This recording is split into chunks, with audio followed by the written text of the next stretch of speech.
Okay, so we're beginning our chapter on radians. Now, radians are quite simply a natural measure of measuring angles. So you've already done degrees. I apologise for my voice, by the way, even though I'm not teaching, my voice is cracking and going. I don't really know why. I've not really used it that much, but clearly, as you can hear it squeaking, it is. So I apologise now. So you've done degrees. Now, I don't really know why degrees are taught in a way, because radians are a much more natural measure of measuring degrees. Degrees are actually, measuring angles. Degrees were actually completely arbitrary. We think that the Babylonians first invented them because they used to work in base 60. So our number system is base 10. They used to work in base 60. So 360 kind of worked for them. Also, 360 divides by all the numbers between 1 and 10 except for 7. If they wanted to incorporate 7, they'd have to make a circle 2,520 degrees, which just wouldn't be useful. It also divides by a lot of other numbers, like obviously 12, for example. So it's a good number because it divides by quite a few things. So when you work out, a quarter of a circle, a tenth of a circle, blah, blah, blah, they give you nice numbers. And when you've got a shape with a polygon, so you've got a shape with multiple sides, generally the angles you're going to get at the vertices are quite nice angles for a huge number of shapes. Radians, however, are a much more natural measure. Now, I've incorporated a video into the PowerPoint. I'm going to try and incorporate a video into the this recording. So if it's there, I have. If it's not, then I haven't been able to. But effectively, so in case there's not, and in addition to if there is. So that's the centre of my circle. This is obviously my radius.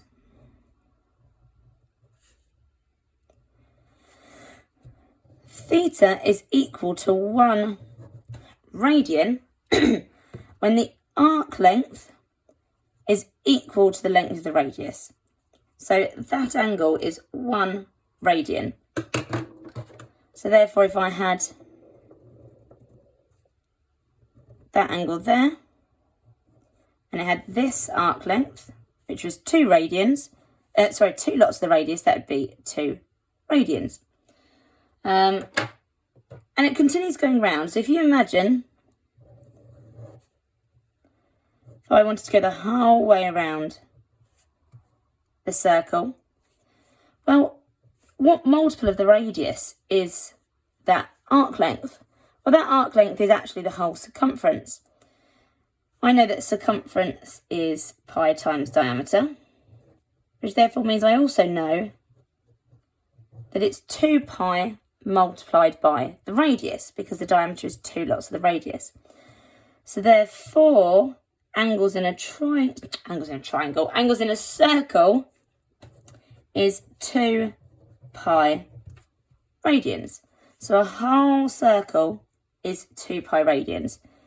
So therefore, 2 pi radians is equal to 360 degrees. We call radians rads.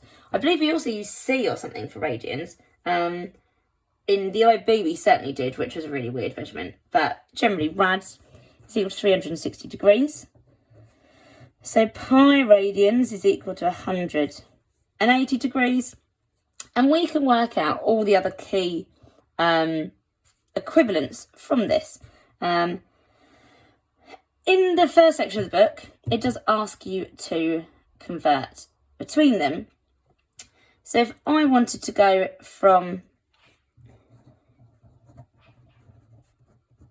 degrees to radians, so I wanted to know what 60 degrees was in radians, I would need to multiply that by pi over 180. Because if you imagine that I wanted to know what 1 degree was, that's going to be pi divided by 180. So 60 multiplied by pi over 180 will give me pi to 3. So if I wanted to go from radians to degrees, so if I wanted 1 radian, I would do 180 divided by pi to get 1 radian. So therefore, let's say I have pi over 3, I would need to multiply that by 180 over pi, which would equal 60 degrees. So these are your multiples, and the book gives you a whole section on converting degrees to radians and vice versa. Generally in your exam, you are not going to be expected to convert them. I've never seen a question that does it. The reason they give it to you, I think, is just so that you learn the relationship between them, really. So if you are going to practice that, I wouldn't say practice it much. What you do need to know off by heart, because your calculator won't always give you nice numbers, is the relationship between the key degrees. So, for example, 30 degrees is pi over 6, 45 degrees is pi over 4, 60 degrees is pi over 3, 90 degrees is pi over 2. And these are all obviously radians. Actually, I should put rads, I just haven't got room for all of them. Because obviously R could look like radius.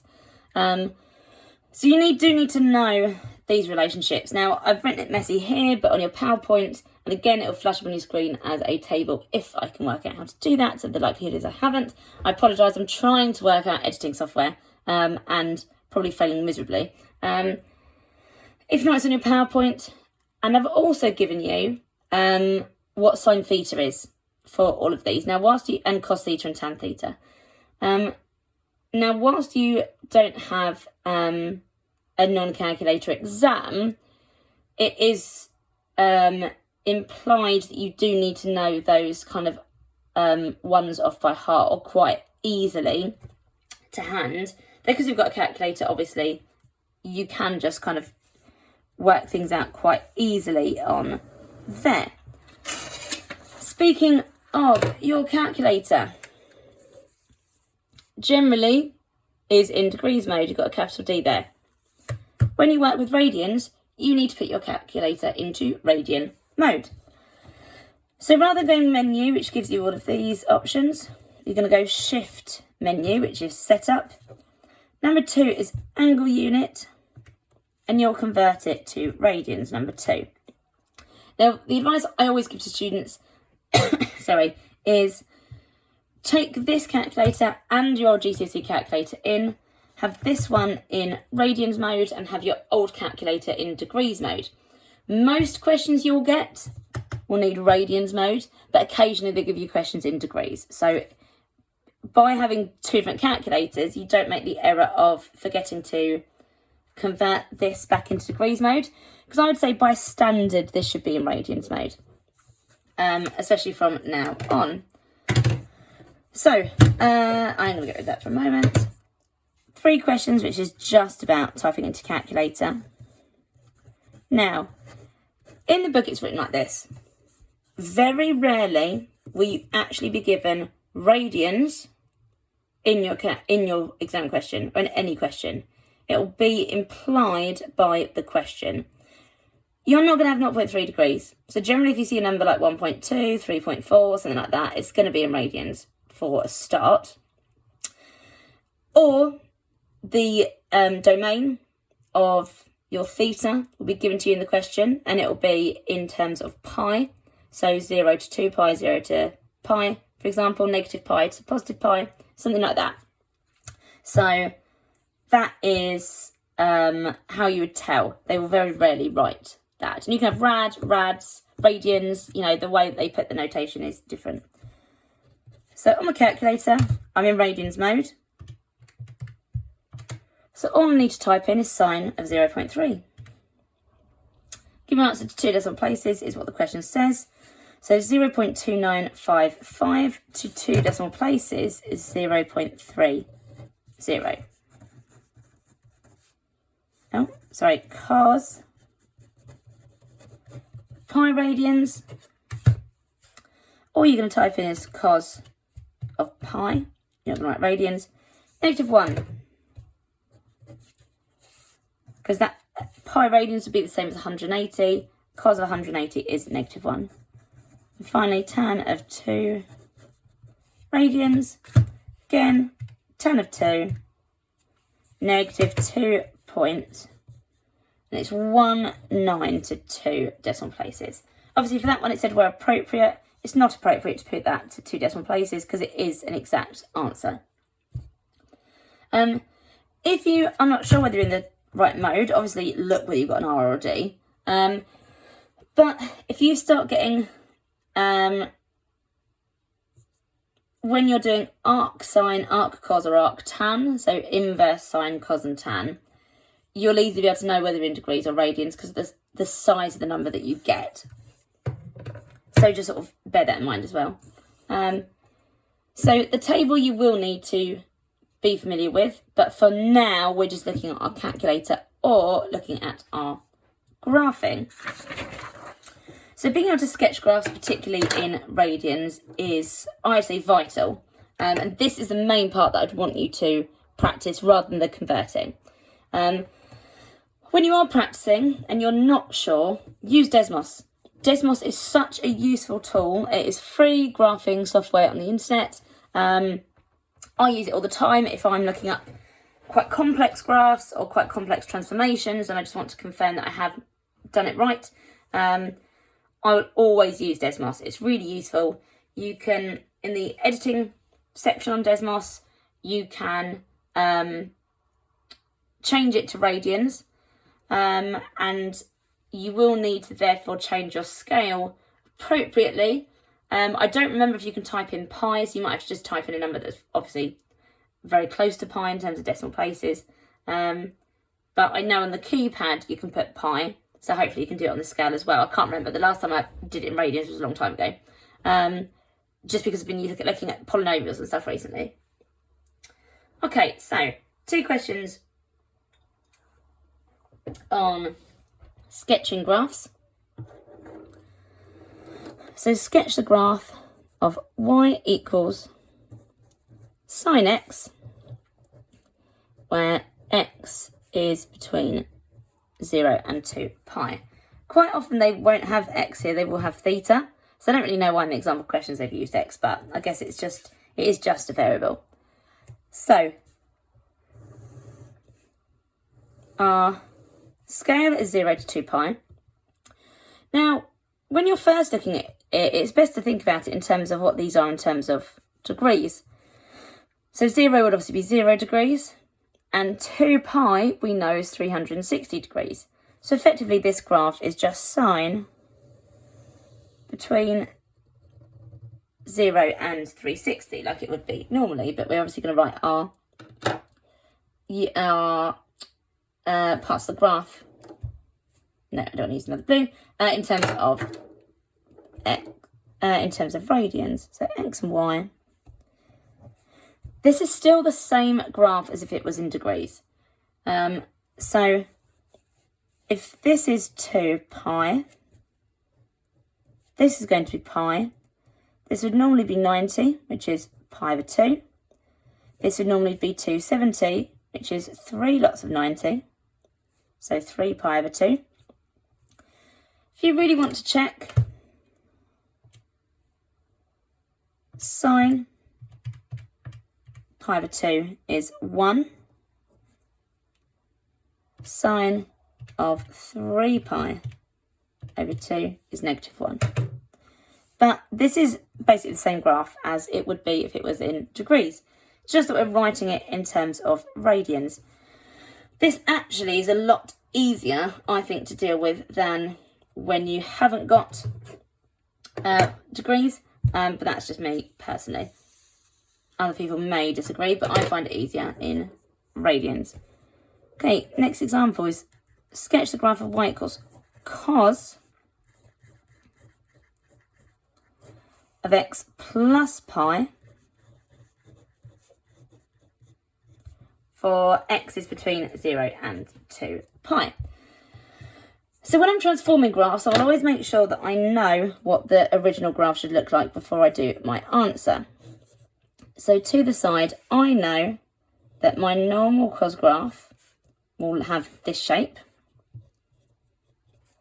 with 2 pi, 3 pi over 2, pi, pi over 2, and again 1 and -1 are my key things there. So x plus pi, what does this do? You need to remember what these transformations do. Again, if you're not sure, go on to Desmos. Desmos will help you. But this is a transformation left by pi, or by the vector negative pi 0. So the whole graph has shifted in that direction by pi. So that means from this point here, it has shifted in that direction. So my graph should, therefore, it will look like this.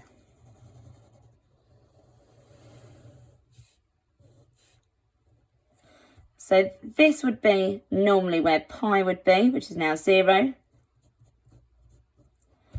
This would be normally 3 pi over 2, so it's now pi. This normally be 2 pi. Sorry, this normally 3 pi over 2, it's now pi over 2. This normally be 2 pi, it's now pi. And so on. So this is your x, y, -1, and +1, obviously 0. And that would be your transformed graph. So you do need to learn transformations for radian graphs, probably more so than degrees, because a lot of the manipulation you'll do with that. We will do a lot more of this when we're doing solving trig graphs with radians at a later date, but for now, this is what we are dealing with. You will need to know, and I have put a slide on this, the relationship between different values, and the book has its whole section after this point. I don't think it's useful looking at them without looking at solving trig graphs. So I'm not going to do it now. I'm going to do it when I do solving trig graphs with you later. So don't think that I'm just ignoring it. I'm just ignoring it for now. So the section where it talks about the relationship, say, or look at the non-transform graph. If I wanted to solve theta between 0 and 2 pi, and I knew that it was, pi over 4, what other values are equal to it? Ignore that section. We'll do that when we're doing solving graphs at a later date. So that is your basic introduction to radians. Focus your work on sketching of graphs, and maybe just making sure you're in the right mode. Don't focus so much between converting, because generally that doesn't come up in questions in the exam. Whereas this will come up, and this is a really, really key skill in maths generally.